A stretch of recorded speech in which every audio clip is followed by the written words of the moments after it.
जय श्री श्याम भक्तों, कार्तिक का पावन महीना चल रहा है और इस पावन महीने में हम कुछ भी दान पुण्य कथा श्रवण स्नान करते हैं, उसका हमें करोड़ों गुना फल की प्राप्ति होती है। अगर आप सुबह सवेरे जल्दी उठ करके स्नान कर लेते हैं, यानी कि सूर्य उदय से पहले जब तारे दिखाई देते हैं, तो भी उसका हमें करोड़ों गुना फल की प्राप्ति होती है। पूरा कार्तिक नहाने का फल हमें मिलता है। जो लोग पूरा कार्तिक का स्नान करते हैं और अगर हम उन लोगों का दर्शन भी कर लेते हैं, तो हमारे भी कार्तिक नहाने का फल बिल्कुल उतना ही मिलता है और पाप हमारे दूर हो जाते हैं, ऐसा हमारे ग्रंथों में कहा गया है। आज हम 19वां अध्याय का पाठ का स्मरण करेंगे। बोलिए विष्णु भगवान की जय। राजा पृथु ने कहा, हे देवर्षि, अब आप यह कहिए कि भगवान विष्णु ने वहां जाकर क्या किया तथा जलंधर की पत्नी तथा पतिव्रता कैसे भ्रष्ट हुआ।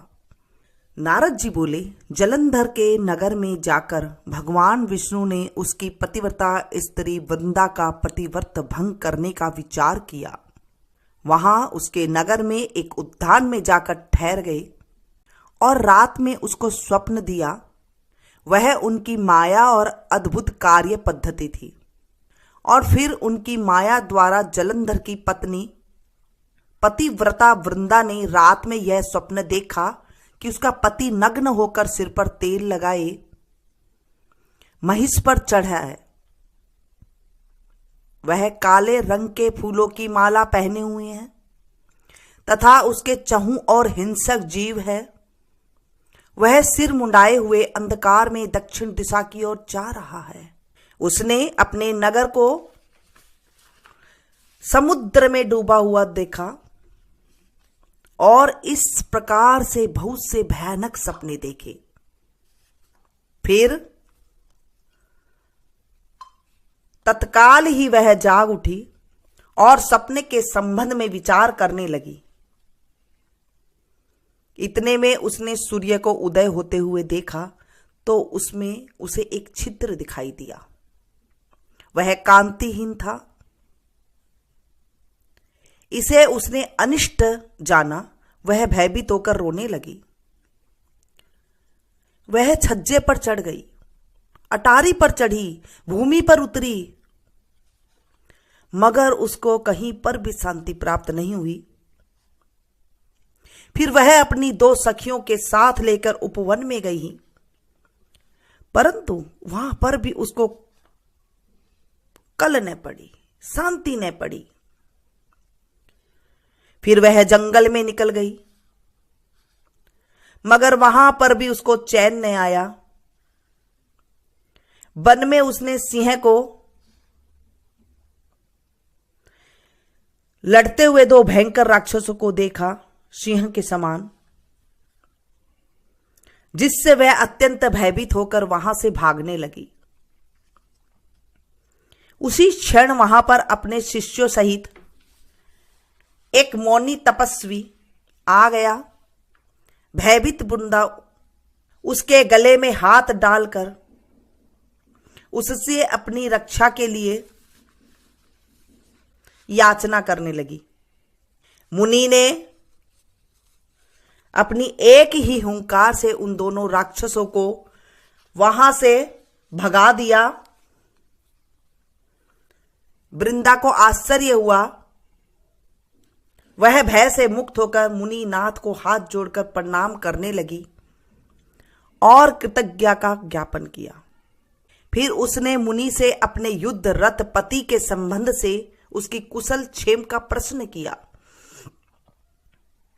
मुनि ने मौन होकर आगे पीछे देखकर कुछ कहना ही चाहा कि उसी समय 2 बानर के समक्ष आकर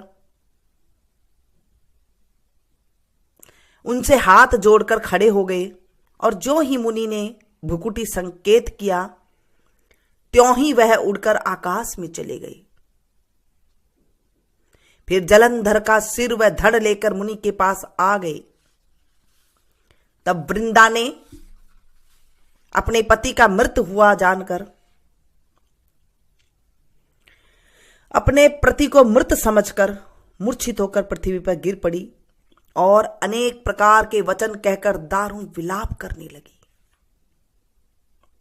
पश्चात उसने उस मुनि से कहा, हे कृपानिधि, आप मेरे पति को जीवित कर दीजिए।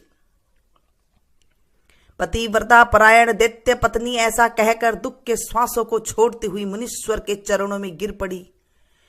तब मुनीश्वर ने कहा,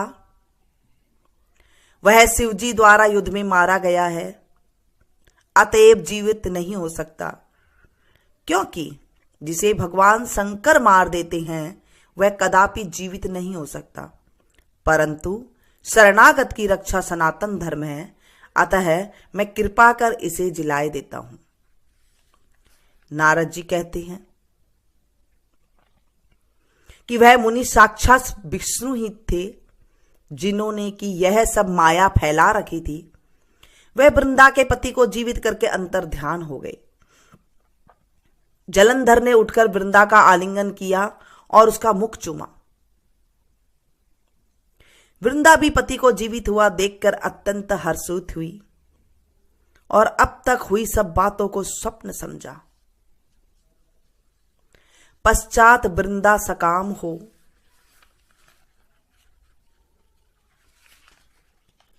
बहुत दिन तक उसी वन में अपने पति के साथ विहार करती रही। फिर एक दिन उसने सूरत एवं संभोग काल में अंत में भगवान विष्णु को पहचान लिया। अतः उन्हें ताड़ित करती हुई बोली, हे पराई स्त्री से गमन करने वाले विष्णु, तुम्हारे शील को धिक्कार है। मैंने जान लिया कि वह मायावी तपस्वी तुम ही थे। हे राजन, ऐसा कहकर परम क्रुद्धा हो पतिव्रता वृंदा ने अपने तेज को प्रकट करते हुए शाप दिया, जो तुमने अपनी माया से 2 राक्षस मुझे दिखाए थे, वही दोनों राक्षस किसी समय तुम्हारी भी स्त्री को हरण करेंगे और उसके विरह में दुखी होकर तुम वानरों की सहायता से वन में भ्रमण करोगे। और यह सर्वेश्वर जो इस समय तुम्हारा शिष्य बना है, यह वहां तुम्हारा साथी होगा। ऐसा कहकर पतिव्रता वृंदा भगवान विष्णु के लाख मना करने पर भी अग्नि में प्रवेश कर गई। ब्रह्मा आदि देवता आकाश से उसका प्रवेश देखते रहे। वृंदा के शरीर में तेज श्री पार्वती जी के शरीर में चला गया और आकाश से जय जय शब्द होने लगा। पतिव्रत धर्म के प्रभाव से वृंदा ने मुक्ति प्राप्त की। बोलिए विष्णु भगवान की जय। आज हमने 19वां अध्याय का पाठ का स्मरण किया है और अब हम जाटका भाटका की कहानी सुनेंगे। एक जाटका था, एक भाटका था। जाटका चला सासरे, भाटका चला भैन के। रास्ते में दोनों कुएं की पाल पर मिले। जाटका ने कहा, आ भाटका अपन नगर बसेरा कर लेते हैं। भाटका बोला, भाई मैं तो मेरी बहन को लेने जा रहा हूं, तू ही तेरे सासर जा रहा है, क्या पता तेरे लाड चाव करने में कोई देरी हो जाएगी या फिर नहीं करेंगे, तो तू ही नगर बसेरा कर ले। जाटका ने चावल का दाना निकाली, पानी की घंटी ली और कुएं की पाल पर बैठकर नगर बसेरा कर लिया। नगर बसेरा कर बोला, नगर बसेरा से करे, से न धोवे पांव, ताता मांडे लापसी, देसी मेरी माए, माँ को देगी मावसी तो देश देगा द्वारका का नाथ, मीठा मीठा घास बैकुंठा का बास। यह कहकर जाटका तो अपने सासरे गया और भाटका अपनी बहन के गया। जब जाटका अपने सासरे गया तो सासरे में उसके खूब लाड चाव हुए और जब भाटका अपने बहन के गया तो बहन के मकान में जाते ही आग लग गई और वह आग बुझाता बुझाता राख को ठंडी करते करते शाम हो गई और उसे कुछ खाने को भी नहीं मिला।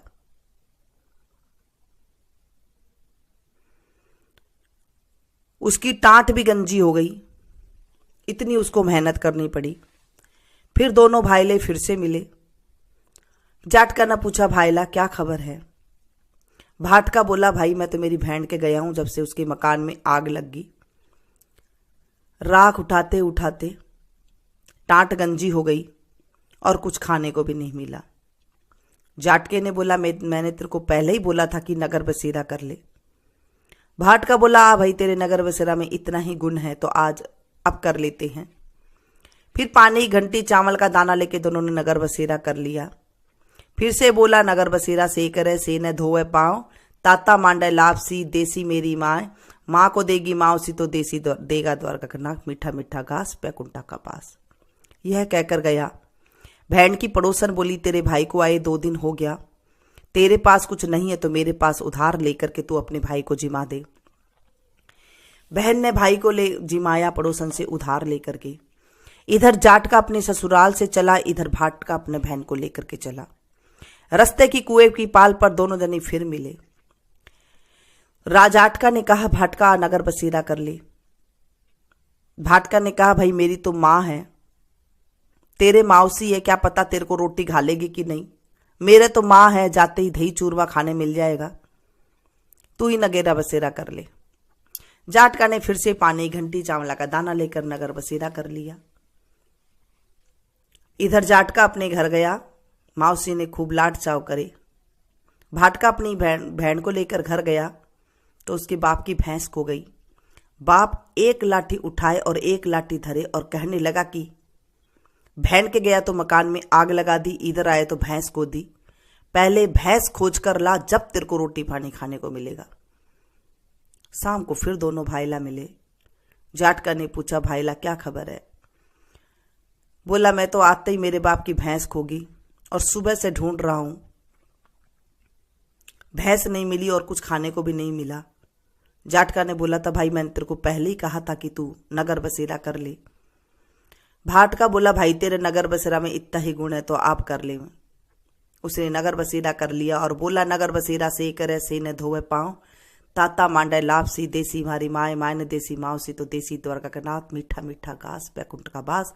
करके नगर बसेरा करके जैसे ही वो निकला तो उसी रास्ते में भैंस मिल गई और घर लेकर आया तो उसकी माँ बोली कि लड़के को सुबह आते ही निकाल दिया था, सारा दिन हो गया उसे भूखा मरता, और उसे अच्छी तरह भोजन करवाया।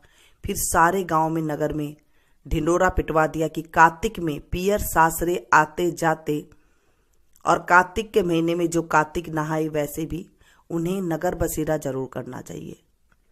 नगर बसेरा जमीन में ही, आप जहां पर बैठ के सुन रहे हैं वहां पर लोटे में पानी जो ले रखा है, उसी लोटे की घंटे को, पानी का लोटे को, जो भी आप बोलते हैं, उन्हें जमीन में ही आप एक गोल सर्कल, जैसे चूड़ी होती है ना, ऐसे गोल सर्कल आप पानी की धार से कर दे।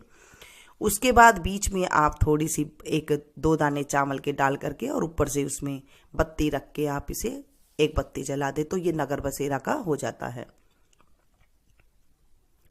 इस तरह से नगर बसेरा करते हैं। कार्तिक में अगर आप नहाते हैं तो नगर बसेरा जरूर आप एक धार बांध के और बीच में आप कर दें। अगर अभी तक आपने स्नान नहीं किया है तो अब जो 5 दिन आएंगे, एकादशी से लेकर पूर्णमासी तक, तब तक आप स्नान कर सकते हैं। जल्दी उठ करके तारों की छाव में स्नान कर सकते हैं। लपसी तपसी की कहानी सुनेंगे। एक लपसी था, एक तपसी था। लपसी रोज भगवान की लपसी बनाकर, टाली हिलाकर, भोग लगाकर जीम लेता था। तपसी रोज तपस्या किया करता था। एक दिन दोनों जने लड़ने लग गए। लपसी बोला, मैं बड़ा हूं, तपसी बोला, मैं बड़ा हूं। इतने में नारद जी आए और पूछे, क्यों लड़ रहे हो। तपसी ने कहा कि मैं सारा दिन तपस्या करता हूं इसलिए मैं बड़ा हूं। भगवान ने कहा कि मैं तुम्हारा फैसला कल करूंगा। दूसरे दिन लपसी तो सवा सिर की लपसी बनाकर भगवान के भोग लगाकर, टाली हिलाकर जीम लिया। तपसी नहाकर आने लगा तो नारद जी ने 1.25 करोड़ की अंगूठी उसके आगे घेर दी। जब तपसी ने देखा कि अंगूठी पड़ी है तो उसने अंगूठी को अपने घोड़े के नीचे दबा लिया और तपस्या करने लग गया। इतने में नारद जी आए और उनके पास बैठे और बोले, कौन बड़ा है। तो लपसी बोला, मैं बड़ा हूं। तपसी बोला, मैं बड़ा हूं क्योंकि मैं पूरे दिन तपस्या करता हूं भगवान की। नारद जी ने कहा, तेरा घोड़ा उठा। घोड़ा उठाता है तो निकला तो 1.25 करोड़ की अंगूठी निकली। नारद जी ने कहा कि ये अंगूठी चुराने तेरी तपस्या में भंग हो गया है, सो लपसी बड़ा है। तपसी ने पूछा कि मेरी तपस्या का फल कैसे मिलेगा, कृपा करके बताइए प्रभु। नारद जी ने कहा कि तेरी तपस्या का फल कार्तिक नहाने वाली देगी। सबकी कहानी कहकर अगर तेरी कहानी नहीं कहेगी तो उसका फल तुझे लग जाएगा। धोती देकर गमछा नहीं देगी तो उसका फल तुझे लग जाएगा। सीधा देकर अगर दक्षिणा नहीं देते हैं तो उसका फल तुझे लग जाएगा। दाहिने तरफ अगर औरत साड़ी बांधती है तो दाहिने तरफ अगर नाड़ा बांधेगी तो उसका फल तुझे लग जाएगा। इतना कहकर नारद जी चले गए और लपसी बड़े हुए। हे मेरे प्रभु, हे मेरे कार्तिक देवता, मुझे भी ऊंची बड़ी करना। जो इस कहानी को कहे, सुने, सुनाए, हुंकारा भरे, उनको भी ऊंचा बड़ा करना। आज हमने जो भी कहानी सुनी है, कथा सुनी है, हे प्रभु, इस कथा में अगर कोई गलती हो गई तो अब वो बच्चा समझ के हमें माफ कर देना। कोई भूल चूक हो गई तो उसे क्षमा करना। आशा करती हूँ ये कहानी आपको बहुत पसंद आई होगी। ये कार्तिक के महीने की कहानी है। इसे ज़्यादा से ज़्यादा शेयर कीजिएगा।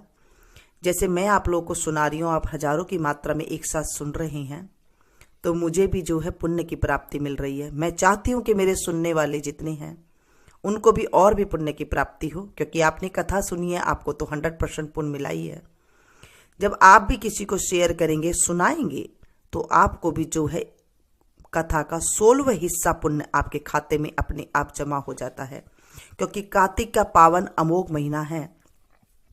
उस महीने में आप जितना पुण्य कमा सकते हैं कमा लीजिए, क्योंकि हमें नहीं पता कि हम साल भर में कितना पाप करते हैं, कितना झूठ बोलते हैं, कि कितना किसी का दिल दुखाते हैं, कि कितना हम चींटियों को मार देते हैं, कितना हम पाप करते हैं, हमें नहीं पता है। लेकिन कार्तिक का महीना ऐसा है जो हमारे पापों का नाश करने का और पुण्य की प्राप्ति का सारे सुख इसमें मिल जाते हैं। ऐसा महीना, अमोघ महीना आया है, तो इसे आप ज़्यादा से ज़्यादा शेयर कीजिएगा ताकि आपके जीवन में भी जो है पुण्य आए। मिलती हूँ फिर से एक नई कहानी के साथ, नई अध्याय के साथ। तब तक आप लोग देखते रहिए मीनू संगीत। शाम को तुलसा जी के भजन गाए जाते हैं। मैं शाम को आप लोग के साथ तुलसा जी का भजन भी शेयर करती हूँ, और उस टाइम पे ही आपको तुलसा जी का विवाह की विधि भी और अच्छे से बता दूंगी। Thank you.